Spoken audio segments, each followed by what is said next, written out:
पुरा गाउँ यस्तै छ है टोपी खोजाबाट सबै धुपी धुपी धुपी के धुपी हो 100 वर्ष 200 वर्ष पहिला पुरानो दाउराहरू है यो सब माटो हान्छ सिङहरू पनि त्यसरी राखेको हुन्छ ठ्याक्क लाएर चौरीको सिङ यस्तो राखेको छ है अनि यो चाहिँ मार्फा ठ्याक्क गाउँमा एकदम स्पेसल के यो ठ्याक्कै गाउँमा नन्दारी यो ठाउँ चाहिँ के ठाउँ भन्दाखेरि यस्तो फुल पनि फुलेको यहाँ है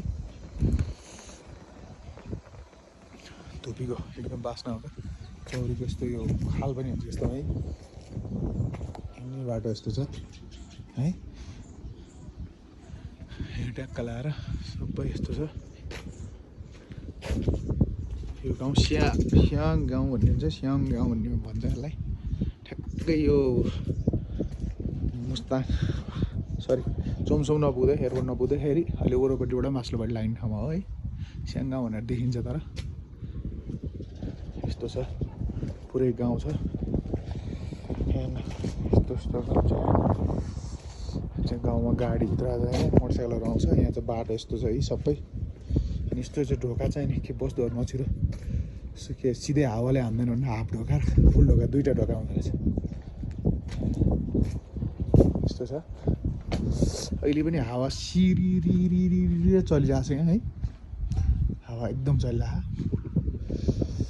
यहाँ चाहिँ पानी धेरै कम पर्छ भने अहिले पनि पानी कम परिरहेको है यस्तो दाउराहरू बाउ बाजेको पालादेखि राखेको दाउराहरू यस्तो छ है